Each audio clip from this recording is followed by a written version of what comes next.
Ladies and gentlemen, citizens of the universe, this is Roster Watch. My name is Alex Dunlap here with Cody Carpentier for the Week 4 edition of the Fantasy Football Preview Show, the all business edition of the show. We'll go through some of these games. We'll talk about some of our favorite props on the Roster Watch player prop cheat sheet. We'll start to get our thoughts together about what we're doing on the Roster Watch DFS cheat sheets for the main slate and the Hyper DFS lineup generator. We'll also kind of mix in some of the questions we've been getting on the site that we've been answering for our pro members and sort of some of the questions that those guys have and guys and gals have, and kind of hopefully they'll apply to you guys as well, because if people are having these questions, we'd imagine that you are too. If you have questions coming into the week, remember that on Sunday morning, Cody's doing the sit start stream here on YouTube a little bit earlier. That's going to be at 7:45 Central Time. 7:45 Central, 8:45 Eastern, before the Vikings-Steeler game. Okay, and then we'll have on the site, along with all the tools and all the cheat sheets and stuff like that, we'll also have the sit start thread for our pro members. Always hundreds of you guys in there. We make sure to answer every single question. So if you have a question on Sunday morning, don't ask it in any of the other threads except for the pro sit start thread, because that's the only thing that we pay attention to. We don't answer questions on Twitter. We don't answer email questions. We don't answer questions on free articles. We only do it for our pro members over at RosterWatch.com. So go check it out. Go support us over there. We would certainly appreciate it. All right, Cody, a lot to get to today. I kind of want to get into some of these games and stuff like that, but I think that the biggest, and I saw that you put him on the cover of the show, and it's TreVeyon Henderson.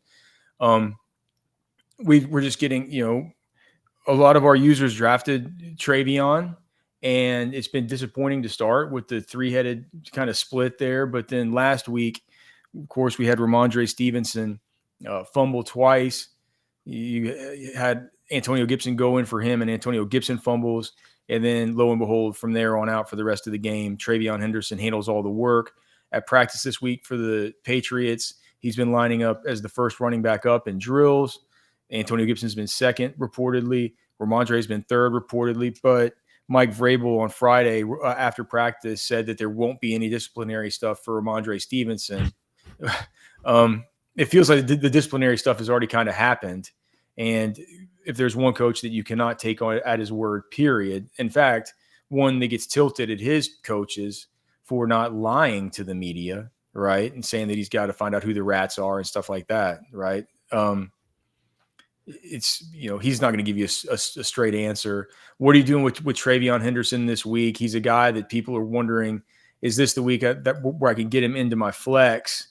And, it feels like there's a lot of questions between, should I play TreVeyon Henderson or should I play, we've just gotten a bunch, TreVeyon or Quinshon Judkins, right? TreVeyon, or last night, people were asking TreVeyon or Ken Walker. People are saying, like, do I need to keep banging my head against the wall with Tony Pollard, or is this the week that I can play TreVeyon Henderson? Where are you on TreVeyon this week? It feels to me like you're still betting on the come, at least to some degree, because we've not seen a full workload from him. But I do feel like, if there were, I've been saying, just give him an opening, give the guy a crack, and you give him a crack, he's going to bust the door down. It feels like this week is a week where he's got a little bit of runway, and knowing TreVeyon and knowing the kind of player he is, I think he takes advantage.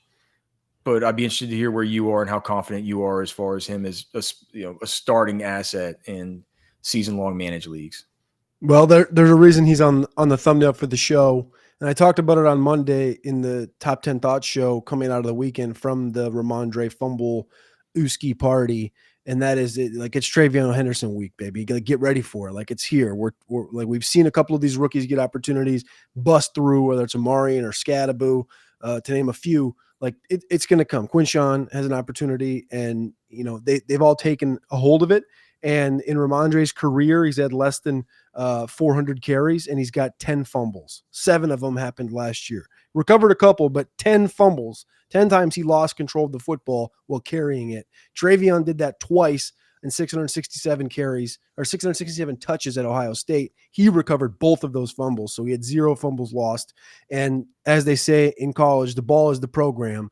And I think that, that's how Vrabel's going to treat it. It's not like, imagine if Ramondre goes out there again and fumbles again, like it'll be wrapped. Like, yeah, you want to say like there's no disciplinary stuff, but here's the deal. You're not going to get the same opportunity share you did in the previous couple of weeks, 65, 66% of the snaps. Of course, in this last game down to 35%.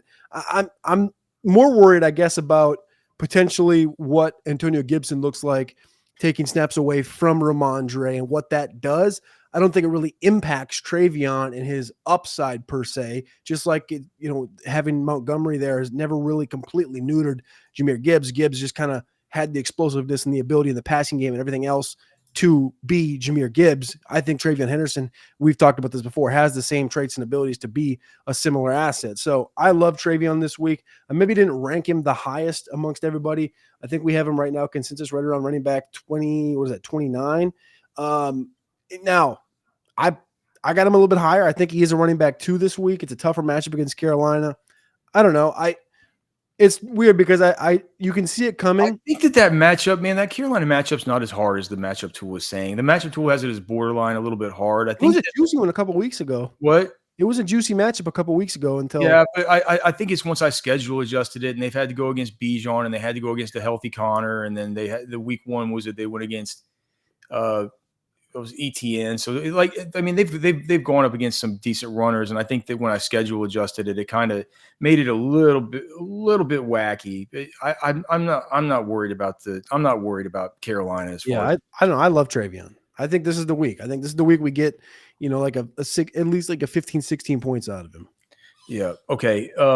Let's just go through some of these games. And you mentioned Cam Scattaboo. I think that's a good place to start with that game, because I think that there's all kinds of questions on the Chargers side, and there's questions on the Giants side as well. But now that we know that Jackson Dart's going to be playing, right? So right now the Chargers are 6-point favorites on the road. 73% of the tickets are on the Chargers, 87% of the money. So the public's on the Chargers. It looks like there's a little bit of a sharp angle on the Chargers here as far as the over-under at 44. 30% of the tickets are on the over, 36% of the money. So everybody is on the under here in this game, which I find a little bit strange, man. I think this is a game where Justin Herbert can torch these guys. I think that Omari Hampton's in a great spot to where you're going to want to play him. I mean, I'm in a spot with my son, who is in a 10-team league at church, right? And I've made the wrong decisions for him every single week. Like I've been making terrible decisions for this kid, and he's also had terrible injury luck. And he's wondering why I like fantasy so much, because it hasn't been any fun for him. So he's lost. In the first play of the game, he's lost Xavier Worthy. He lost CeeDee Lamb last week. He's just it's like I start Justin Fields for him on all the wrong weeks. Welcome to the game, brother. So now it's like but what's interesting is, in a 10-team league, you have so many players available to you. Yeah. And I was looking at both Keenan Allen and Quentin Johnston are available on the waivers. I got to pick somebody up to go play. And, I originally picked up Keenan Allen. I'm thinking maybe that could be wrong. Like, how do you stack these guys up? And for the Ladd McConkey owners out there, are you still comfortable with Ladd, just getting him in as we didn't get much Ladd as far as people that use the cheat sheets, just because we were worried about this particular thing happening and this kind of target squeeze happening, especially after the Keenan Allen stuff. But even kind of being bearish on Ladd McConkey, I'm getting to the point now where it's like people are asking, should I trade him for this guy? I'm like, no, you can't trade Ladd for this guy. It's almost like I feel like Ladd at this point might have become a bit of a buy low. You think this is the kind of game? I mean, it's what is this on the matchup tool for these guys? Like the third best matchup on the whole week? Yeah, something like that. How do you parse it out? Do you start all the wide receivers if you have them? Of course, you play Omari Hampton. Malik Neighbors off the injury report, so of course you're going to get him in there. I think Wandale's still perfectly fine to play. And then Scattaboo is just, it's gotten to the point wherever I'm doing the Blitz show, which is available to our pro members at RosterWatch, that I do with Cardi and TJ. And they're saying that like Scattaboo at 5,500 on DraftKings is the first guy in, like the lock of locks, they're guys that don't watch college football. They're just getting their first. They're just like, this guy's awesome. You know what I mean? They had never seen him before, and they just can't get enough of scat. And I think he's a good play this week as well. But kind of curious to see how you see the action as far as fantasy panning out in this one. I think he's a good play because, I mean, we saw, which I guess we should have understood coming out of Arizona State, but I mean, the target share he took on last week, 31%, was pretty maniacal. And with no Tyron Tracy this week, I do think Devin Singletary is going to get his carries. He's kind of been just kind of like a little bit of a pain in the butt for the first couple of weeks of the season, just getting carries that it seems like, why is Devin Singletary getting carries when you have Scadaboo and Tracy in there? But yeah, I mean, Scadaboo sort of like, again, I'm nowhere in this world am I going to compare him to McCaffrey, but he kind of takes on this McCaffrey type situation where I put the clips up on RosterWatch on YouTube. You can go watch like the whole game from last weekend from everything Scat did. And it's like these dump offs that some of them are planned and some of them are just like, he's out there and he just catches the ball and gets opportunity. And if he's going to get dump offs like that, it's what he does, man. If you're going to get opportunities like that from a dart or from a Russ, imagine what you're going to get from a dart in his first career game against a good defense like this in the Chargers. Like, I think that Theo Johnson and Cam Scadaboo are both guys that are probably going to get peppered a couple more times than you would expect. And you could probably put Wan'Dale Robinson in there as well. Now, you'll probably get some Malik Neighbors shots. I don't know. I feel weird saying I'm in on like all these Giants and stuff, but the game's got a pretty high total. I think it was at 49.5 this week, or 48.5 is that game? I thought it was 40. It can't be 44. It's not 44. I read the wrong rank. Rams was 49.5. Sorry. Chargers is 44 at the Giants. Isn't it higher than 44? Is it 44? I thought it was closer to 40, 47. It's 44, 43.5 at DraftKings. Oh, okay. So, but I mean, I like these Giants. That's the thing. I like these Giants with Jackson Dart, and then on the Charger side, I took the coward's way out. I learned from friends how to take the coward's way out for some of these things, and I just went in order of targets per game, and I went literally receiver 22, 23, 24. I just boom, boom, boom, boom, boom. They're all back end wide receiver twos: Keenan Allen, then Quentin, and then Ladd McConkey. I still think Ladd McConkey's playable. He's still getting 7 targets a game. It's just that Quentin Johnston's catching a touchdown, Keenan Allen's catching 2. And these opportunities are going the way they're going. I think Ladd's going to be, you're going to look up one of these weeks and Ladd's going to have 12 for 110. And you're going to be like, well, that's what Ladd can do. He's a great route runner. He's a great football player. And he just keeps his nose down and works. And all of a sudden you're going to look up and he's going to get those opportunities. And it's like, yeah, this Keenan Allen thing's fun. I don't want to call it a honeymoon phase or anything, but it seems like he's very happy. He's having a fun time. He's looks like he's in the best shape he's been in the last 3 years, but he hasn't exactly been the picture of health in his career. And like, Quentin Johnston, this is newfound money with Quentin Johnston in the last 365 days. And we know Ladd McConkey is the most consistent guy among these 3 and the youngest and the healthiest. So I think I'm just going to stay the course with Ladd, but I think all 3 are very playable this week, along with our boy in the backfield, who, I mean, he might get 90% of the opportunities in that backfield. Yeah. Of course, Omari and Hampton.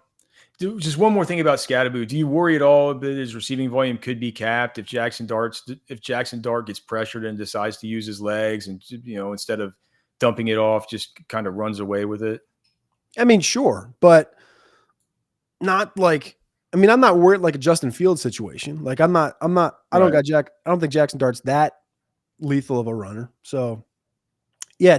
Could you expect another 30% target share game? Probably not, but can I expect 5-6 targets? Yeah. Okay.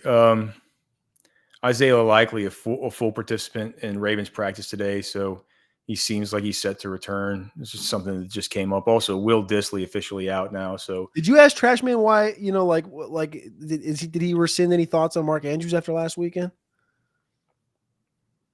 What do you mean? What do you mean? He said. We got Mark Andrews. You asked him. You said at the end of the waiver wire show last week, you're like, "Can you cut him? Can you cut him?" He said, "Yep." And then he was out in our league, and he cuts Mark Andrews, and your boy adds him. Ah, well, good. That must have felt like a good pickup for you. I'm not sure that Mark Andrews is gonna have that kind of outburst again, but I knew from the very beginning of the game, whenever I forget, was that It's a Sunday night game. What was Yeah, it? I think it was Sunday night, or no, Monday night against Lions, but they hit him Yeah. twice in like the first I drive. remember. Well, I remember whenever you hear all the announcers, like the first play of the game goes to Andrews, and the announcers who've been in the production meetings for the last 3 days say like, "Oh yeah, they're going to mark Andrews, and they're going to be looking to get him involved tonight." And I was like, "Oh, That is man. like the best thing ever. It's the really good feeling whenever you have that guy in fantasy, right? You're like, oh gosh, all right, like they're going to pepper him tonight." Especially on a standalone like that. You're like Monday night, you're like down 12. You're like, yeah, You're, we heard tonight Darius Davis is going to be really involved. You're like, what? yeah.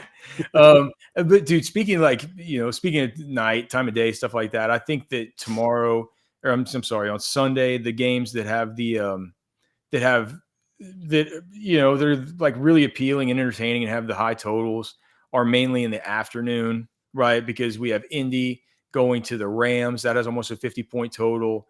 We have Baltimore and Kansas City, of course, a 48.5-point total.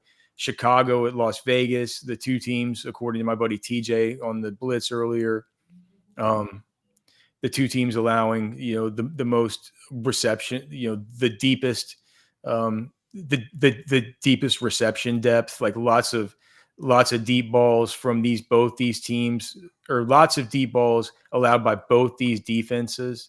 And then with the night game, I find it just so interesting about Green Bay at the Dallas Cowboys. You and I have been talking about some bets and some props for that one. I think that the Micah Parsons over on Prize Picks at 0.75 sacks is it feels like a lock. He's going to get a sack in this game. And then I also saw that Matthew Golden, I'd add that onto the player prop cheat sheet. I saw that Matthew Golden has a receptions over under of three receptions. It feels like at the very least he's going to push. Yeah. Matt Golden coming back to Texas with no Jaden Reed, like that, versus that defense, everyone's out. Diggs and Bland and stuff, dude. Matt Golden's gonna cook. I also think that this is a game where Josh Jacobs goes haywire, and so if you're somebody that went out and maybe tried to buy low on Josh Jacobs this week, somebody on the site was asking, should I trade? There was some trade. It was actually a decent kind of trade. Somebody offered one of our people something pretty nice for Josh Jacobs, and I think it was it involved a Mecca. It was a Mecca Egbuka plus a decent like a DeAndre Swift or something, and I was like, he's like, and the important thing is it's a keeper league where I would get to keep Egbuka next year for like a 6th rounder or something. And I was like, well, I mean, you could take that trade. I think it's fair, but just know that you're going to trade away Josh Jacobs. And you're going to feel awful because he's going to go off for a 30 burger in this game. Yeah.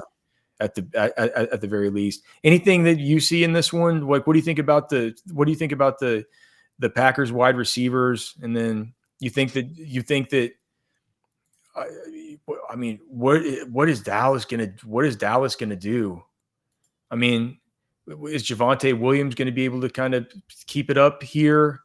Whenever you look at it, like you put him into the model, and the model, of course, is really going to like him just based on what he's done so far this season. But it is the worst matchup for opposing runners in the whole on the whole slate. I wonder what they're gonna. Is it just Pickens? Like, what are they gonna do? Yeah, I don't know if I believe in Jeanty as much. I mean, that's a brutal matchup.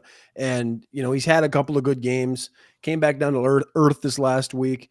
And I think he might come back a little bit more further down to earth. Again, remember the big thing with Micah was that, Jerry basically said he was a liability in the run game. So I think there's probably going to be a little bit, obviously the sack thing, which we talked about a couple of weeks ago. I thought this number probably should have been at minimum 1.0 or 1.25, 1.5 as far as the sacks total for Micah in this game. But I think they're going to have like run defense. Like they're going to try and lock this whole thing down. So I'm a little more afraid to play Jeanty this week and a little more hands off on that situation. But as far as things I do like in Dallas, obviously I think George Pickens, when he's on his game, is playable, and he showed it last week in his certain spurts. He also had a couple of bad drops, which is something he's always had. But I actually like Jake Ferguson. I thought I had a prop number I put in here. I thought I put a prop in on Jake Ferguson today, but maybe I dreamt that or put it in without putting it into the sheet. But I liked Jake Ferguson. I think thing to be dreaming about putting in a prop to the player prop cheat sheet and loading in the admin tool for Jake Ferguson too, of all people. I think this, that messes me up mentally because I swear I did this. I thought it was receptions. I want to say I'm gonna have to do it after the show, but I like Jake Ferguson. I have him as one of the top ranked tight ends this week overall. We just saw the straight target share. I believe what it was first quarter or first half. He's like one of the top tight ends in the sport in receptions. I think it's like him and maybe Juwan Johnson, the top two tight ends in receptions in the first half of the game. Where are you pulling that stat from? That's a good one. I'll send you the link to the site. It's pretty dope split. That's why like this week, if you go over to the prop sheet on RosterWatch, go to the premium section, become a premium member. You'll see like I like to put in like first quarter or first half. You like a little Tyler Warren first quarter prop, and you're like, oh gosh, I mean, this guy leads the league in receiving yards in the first quarter. And let me mention to the people who like we got some questions from some of our premium members about where they can bet those. That's just like if you're on Prize Picks or Underdog or something like that, you have to go from NFL and go to the NFL 1Q, which is usually buried a little bit. Yeah, it's a whole different. It's like there's the NFL 1Q and the NFL 1H, so they're different markets. It's not like so you can't go to the NFL and just find Tyler Warren for over 7.5 first quarter receiving yards. You got to go to NFL 1Q and it'll be Tyler Warren over or under 7.5 receiving yards, and you'll know that that's the first quarter line. And I think they're a lot less sharp. And they also, like, if you are up on that top queue, you'll see WNBA, NHL, MMA, all this stuff like in front of it, and you got to scroll past it a little bit before you get the 1Q and the 1H. But then also during the games, they'll give you a second half and things of that nature if that tickles your fancy. But I do love Jake Ferguson this week. Got him as tight end too. Like I said, I think I'm going to put that prop in after the show. I swear I put it in. I know I have it on my ticker, but anyways, I like Jake Ferguson. Not big into Jeanty this week. I think that matchup's brutal. I think Green Bay is going to make a point to stop that run defense, and I'm more in line with you than anything, and thinking that this is just going to be a Packer dusting, and they're going to go down to Dallas and they're going to smoke them. Like, this is generally in the past been a big Mike McCarthy, Packer Mike McCarthy situation. He's obviously not there anymore. It's Schottenheimer.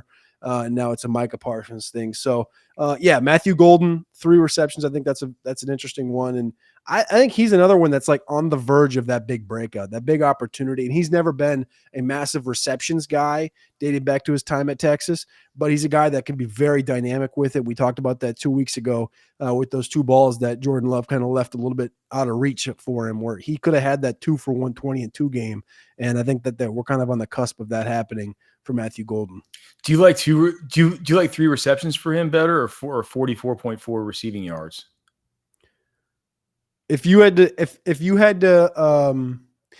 me what was more likely to happen, I'd probably put a couple more percentage points on the yards than the receptions, just because of his play style and the way they've utilized him, and being like, I think he could probably take 2 balls to get over 45, getting that 3rd ball, and then the 4th ball. I think it's a little more.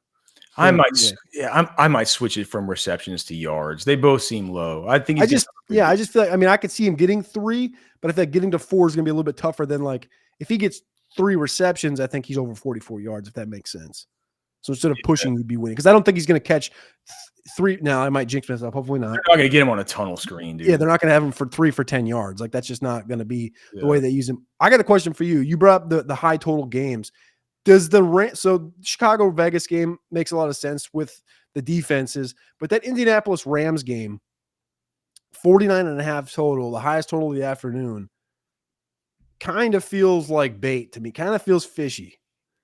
I think the Rams defense is really good. I think they're going to stop. Jonathan Taylor's one of my, probably, I'm more uptight about the Jonathan Taylor rank. Like, I'm not pushing to get him into the top 5, 6, 7 this week, because I saw what they did to Saquon last week, and I know they got a good run defense with Puna and Jared Verse and Fisk and all these guys, and I think they're going to slow this thing down. I don't know if I'm quite on the Rams are going to win this game. Rams are 3.5-point favorites at home, probably, but I think this game is going to be a lot more towards 2017 than it is 30-27. It's just with Indy, you know, the the back the just the back end of the defense, they're hurt, they're messed up, and it's like I feel like if for all the stuff that, like, let's say it was versus Denver, if there was if you could use against a defense in fantasy and in any way bring it in, like all the defensive pass interferences that they had, like Cortland Sutton got swindled in the Troy Franklin game because if he was drawing all the defensive pass interferences, they couldn't cover him, but we don't get fantasy points for that. Yeah. We don't get fantasy points against for that. All this stuff. I, dude, Puka and Devontae Adams. No, we'll see about Devontae Adams. I think he's going to go. Puka and Devontae Adams are going to get filthy on these guys. And I think playing in a trailing spot, I think it almost, I don't know, man. I think it's almost helpful that Alec Pierce won't be playing. I think when the targets are concentrated more to Tyler Warren, to Michael Pittman, and to Josh Downs, it leads to more efficient things happening on offense. I know that Alec Pierce has, he's kind of your big play spark guy and stuff like that, but which is bizarre. Yeah, but I don't know. I think it's again. The fantasy owner in me that has Daniel Jones in some spots is certainly hoping that it can be a back and forth where these two teams push one another. And I do, and I also think in DFS, like it, where all the targets are going here, and like no one's going to play Stafford. You can play Stafford, and you can stack him with Puka, and you can stack him with Devontae Adams, and run it back on the other side with the JT or something like that. If you're worried about JT, I'm not necessarily as worried as Cody, but I'm into Tyler Warren this week. I think there are just a lot of pieces in this game that I'm interested in playing. Just to be clear, as time of recording right now, we haven't got a Friday practice report from the Rams. Adams was DNP Wednesday, Thursday with the hamstring, but McVay said he's likely to play. So I'm sure it's been a little bit of a kind of just like, he's not a guy that needs to practice every single day of the week or maybe even once a week, but 66% of the target share for the Rams this year has been Puka and Devontae. It's pretty nice. The consolidation and the follow through with the results has been ridiculous with those two guys. All right, so one thing you want to see from each of these games, what's the most interesting fantasy thing or the biggest quandary about Baltimore at Kansas City? Well, we got the note that Xavier Worthy's going to play, so just getting to see Xavier Worthy, really what that looks like as far as his opportunities, how he's going to be used. Is he going to be used in those shallow areas that we've seen him use before and where he got hurt in week one? Is he going to be more of a stretch guy like we know he can be and like we've seen Tyquan get peppered with? Like, is Tyquan still going to be a seemingly focal point to a certain extent of this Kansas City offense?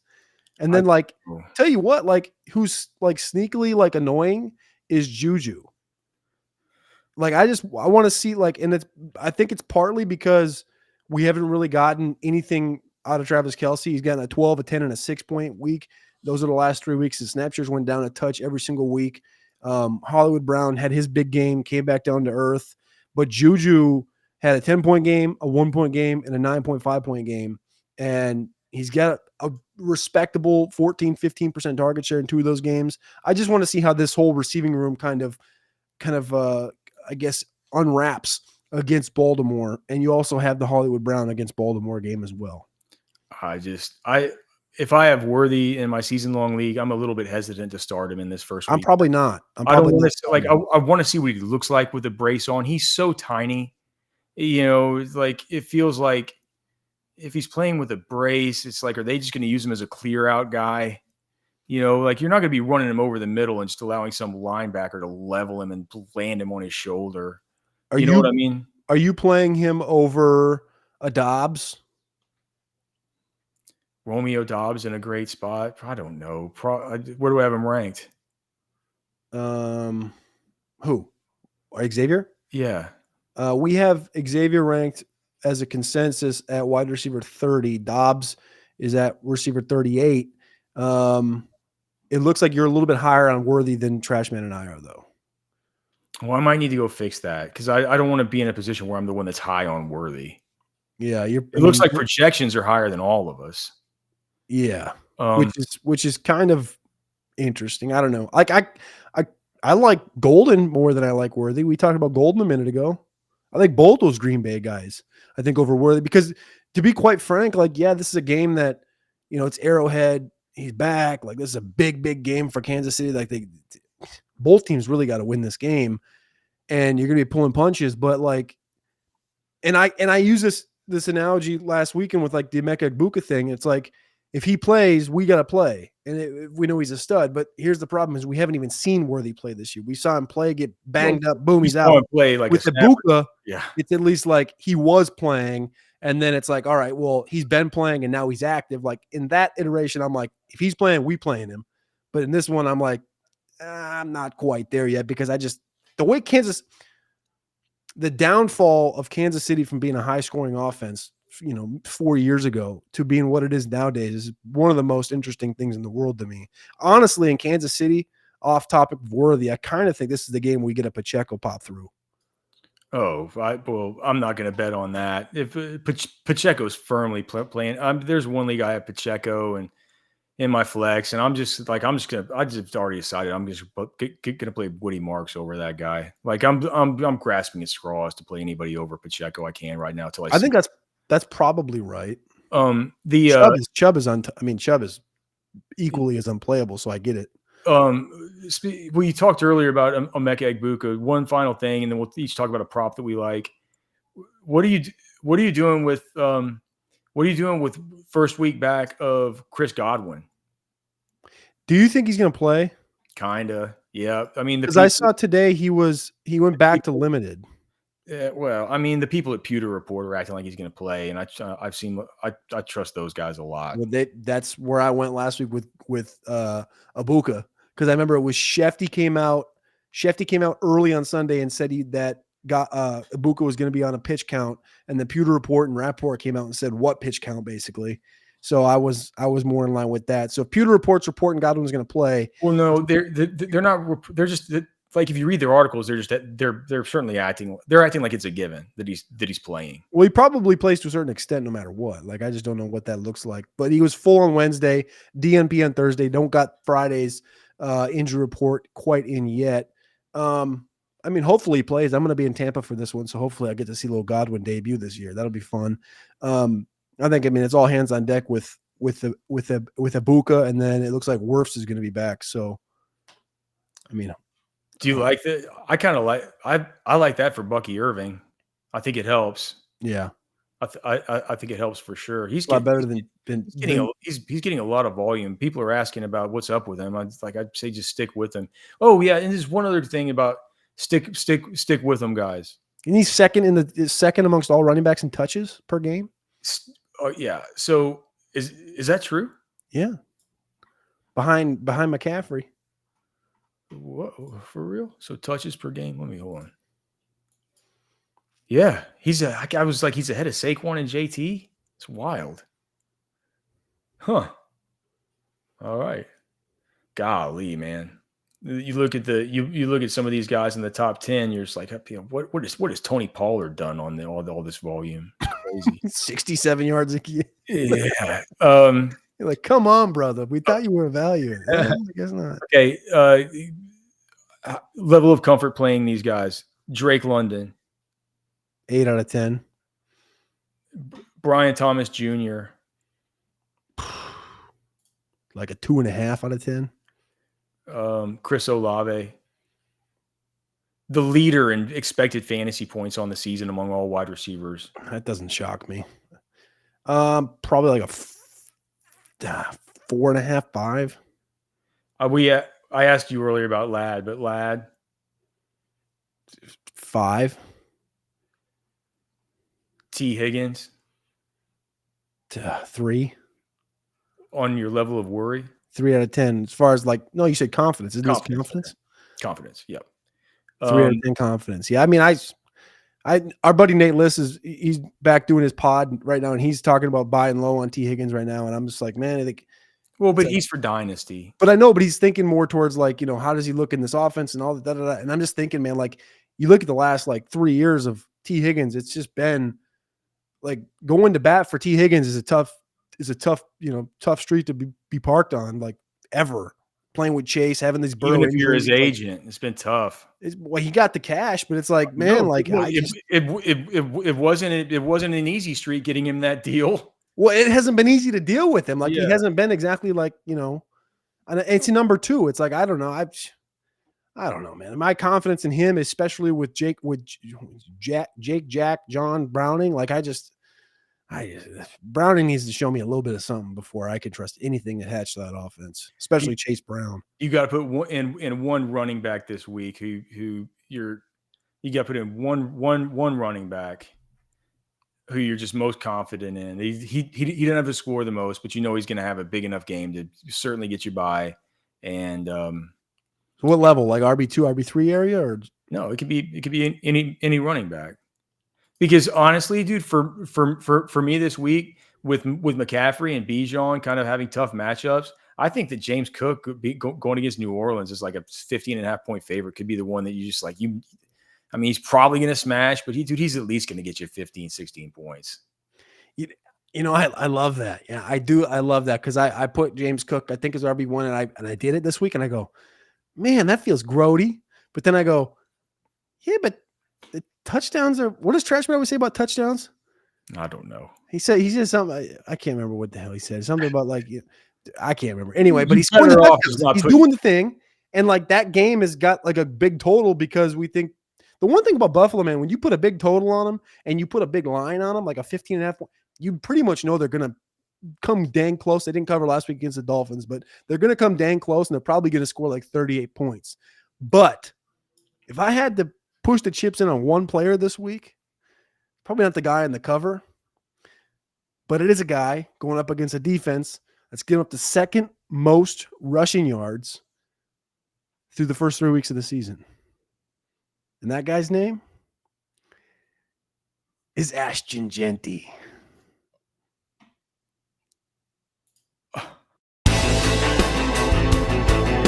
This is Anthony Richardson, and you're listening to RosterWatch. This is AJ Brown, and you're listening to RosterWatch. This is Josh Allen, and you're listening to RosterWatch.